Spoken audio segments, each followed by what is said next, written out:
Вітаю, друзі! Погані новини для кремлівського пропагандиста, співака Тімоті. Ми знайшли віллу його батька у Сен-Тропе.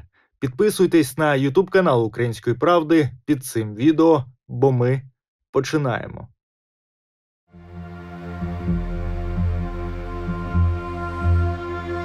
У французькій рив'єрі пограбували і поранили російського губернатора. Очільник Красноярського краю Лев Кузнєцов разом із дружиною відпочивав на своїй віллі, коли до маєтку вдерлися двоє в масках.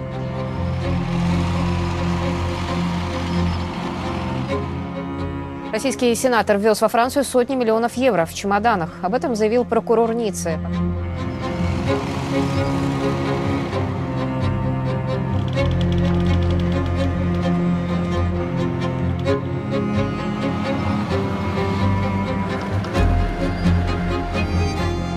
Поприветствуем французского сидельца, нашего товарища Сулеймана Абусаидовича Керимова,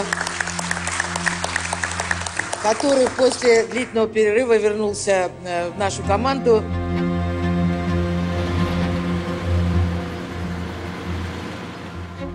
Благодаря тому, что Россией руководит такой человек, как вы, с человеком могут происходить такие чудеса, которые произошли со мной.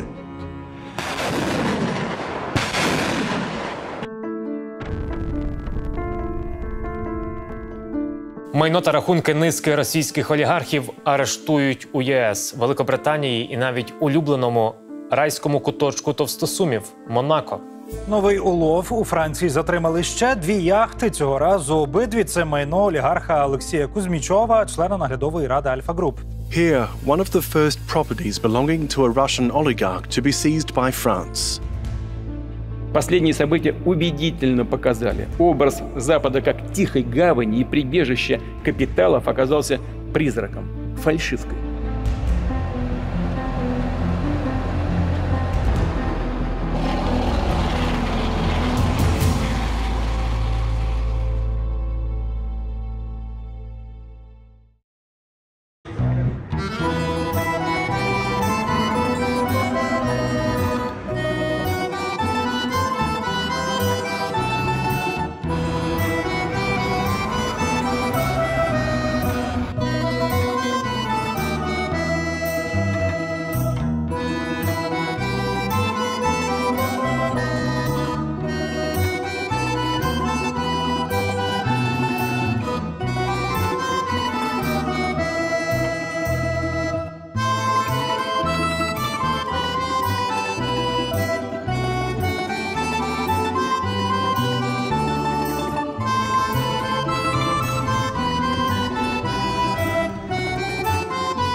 Слава Україні! Иди нахер, Героям слава! Иди нахер!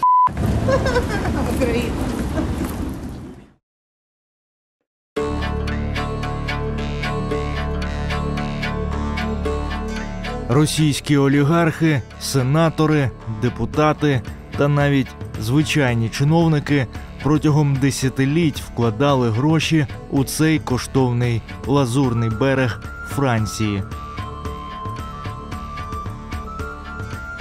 Сен-Тропе, Кани, Антіб, Ніцца. Десятки маєтків, квартир та земельних ділянок. Сотні мільйонів євро у розкіш не жити в Росії, а бути серед світової еліти.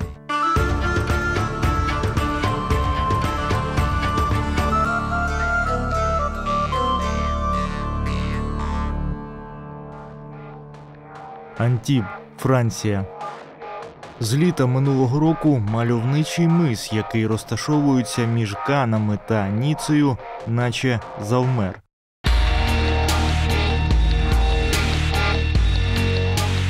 Після повномасштабного вторгнення Росії в Україну постійні завсідники лазурки, російські олігархи, більше не можуть відвідувати країни Європейського Союзу через санкції, а їхні маєтки здебільшого перебувають під арештом.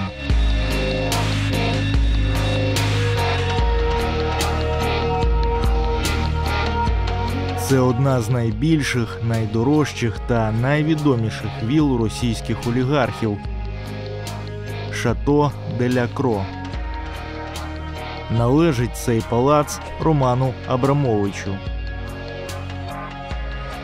Ззовні виглядає так, що на віллі ніхто не мешкає.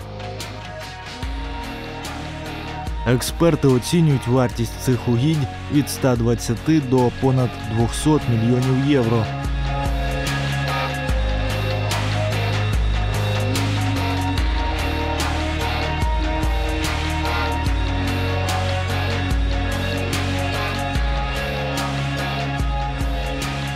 Маєток Абрамовича – єдиний маєток на узбережжі, над яким глушиться сигнал дрона.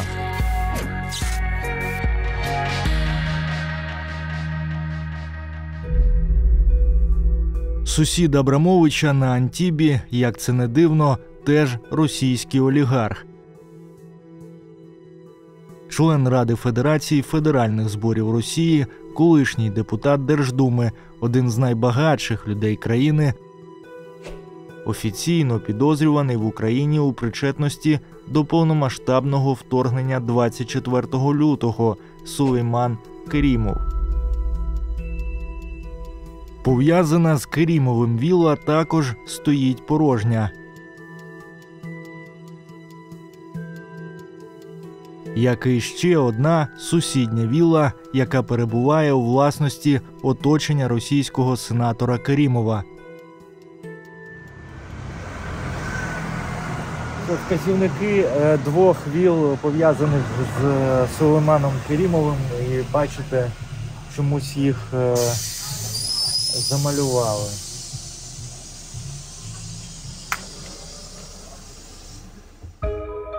Загалом у оточення Керімова тут на Антібі 4 вілли. Кілька компаній власників віл нині оформлені на дочку Керімова Гульнару. На відміну від батька та брата Саїда, Гульнара не перебуває під санкціями ЄС. За даними французьких ЗМІ, у листопаді 2017 року Керімова затримували в аеропорту Ніцци за підозрою в ухиленні від сплати податків при купівлі нерухомості саме на Антібі та у відмиванні грошей. Поряд з палацами Абрамовича та Керімова за допомогою французьких реєстрів ми знайшли ще один цікавий маєток. І з огляду на щільність росіян Антіб починає нагадувати дачний кооператив. Вілла Легольф належить російському мільярдеру Олександру Несісу.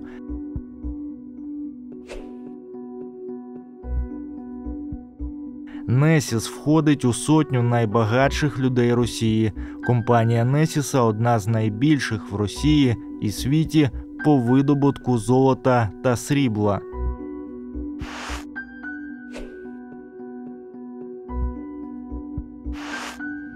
Також ми знайшли віллу Михайла Маслова.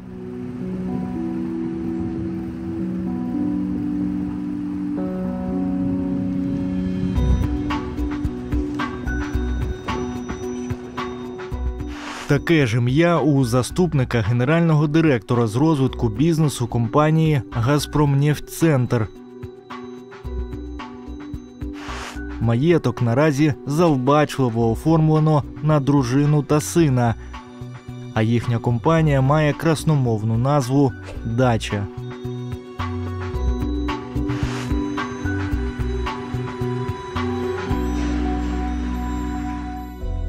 І а вже ж, перебуваючи на мисі Антіб, не можна не заїхати до одного з найбагатших людей Росії – олігарха Андрія Мельниченка.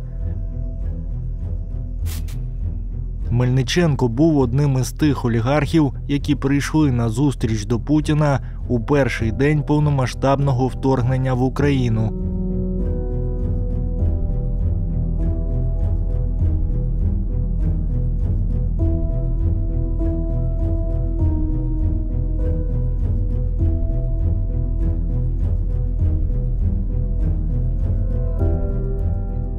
І щоб зняти всі сумніви у тому, що Антіп буквально окупували російські еліти, по сусідству з Мельниченком розташовується маєток Володимира Чернухіна, екс-голови Внешекономбанка та колишнього партнера кремлівського олігарха Олега Дерипаски.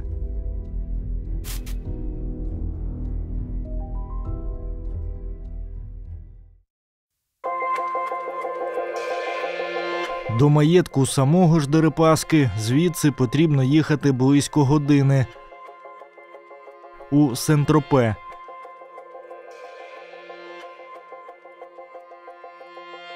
Щоправда, ця вілла записана не на самого Дерипаску, а на компанію матері олігарха та сина її брата Олексія Єзубова. Єзубов-старший депутат Держдуми та перебуває в санкційному списку ЄС.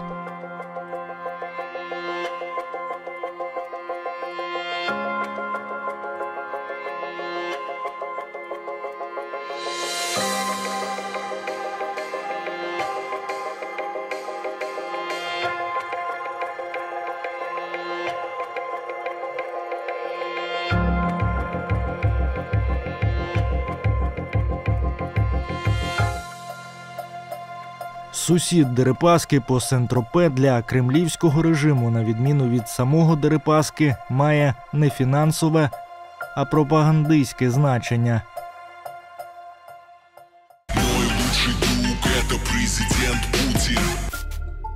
Ця вілла у Сен-Тропе, за даними французького реєстру, зареєстрована на родину Ільдара Юнусова, батька російського репера Тімоті, який вже багато років виступає пропагандистом режиму Путіна. Росія, вперед! Попри те, що саме Тімоті був серед тих російських зірок, які виступали на концерті на підтримку повномасштабного вторгнення Росії в Україну, він і досі не під санкціями Європейського Союзу. А це означає, що віллу родини Тімоті не заарештовано, і навіть у разі потрапляння співака під санкції вона зможе уникнути арешту через те, що зареєстрована на родину батька.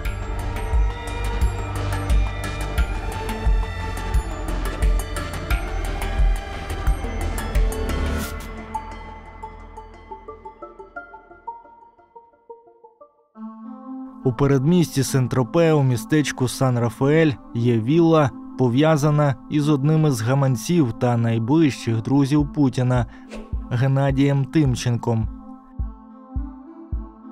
Після того, як у 2014 році Російський фонд боротьби з корупцією повідомив про цю віллу, її перереєстрували на жінку на ім'я Алла Рудьковська.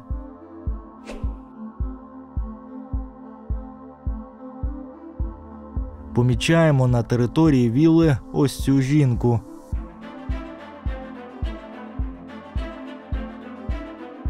А коли підлітаємо ближче, по дрону відкривають вогонь.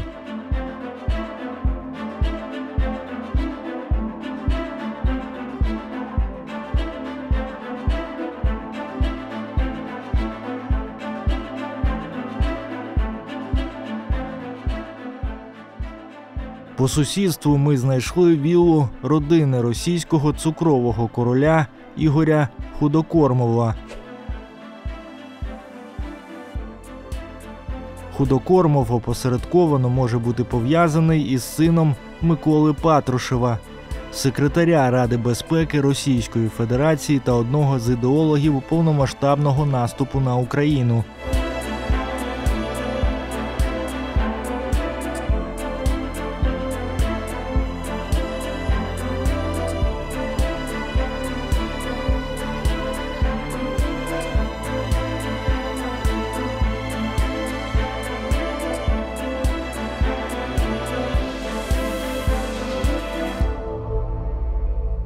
Інший цукровий мільярдер Вадим Мошкович, за даними французьких реєстрів, має угіддя у передмісті Ніцци.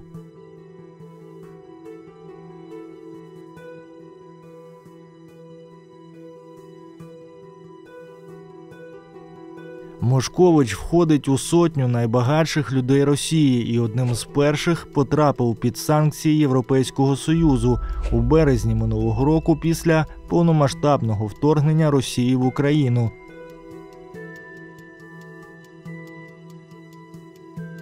За кілька кілометрів на мисі Кап-Фера ми знайшли віллу родини акціонера та колишнього віце-президента найбільшої нафтогазової компанії Росії «Лукойл» Леоніда Федуна.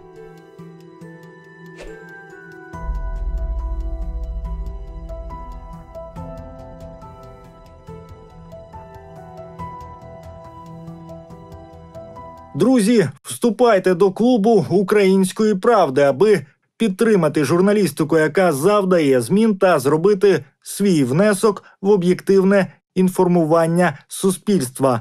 Бо, як казав один політик, якщо ви і ми, то це всіх.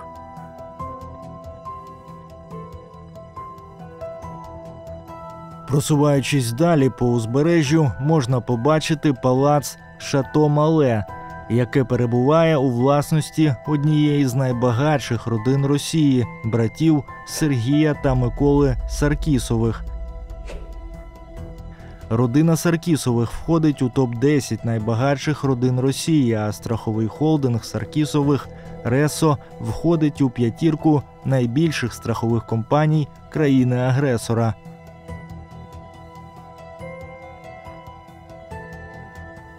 Але брати Саркісови і досі не під санкціями ЄС, а пов'язаний з ними палац у 10 хвилинах від Монако і досі не арештовано.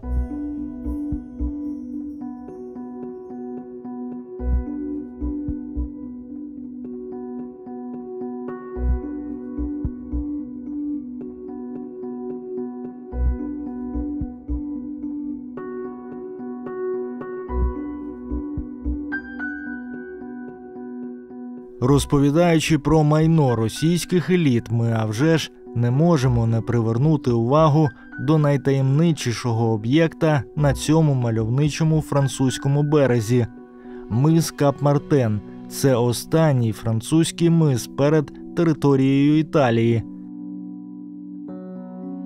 І саме тут, серед палаців представників світової еліти, можна побачити віллу Дель Маре. Зараз вона називається Марія Ірина.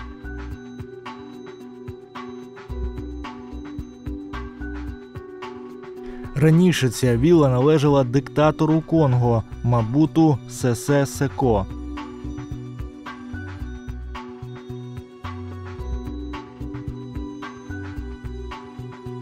Згодом вілла перейшла у власність різних кремлівських гаманців, в тому числі пов'язаних з «Газпромом».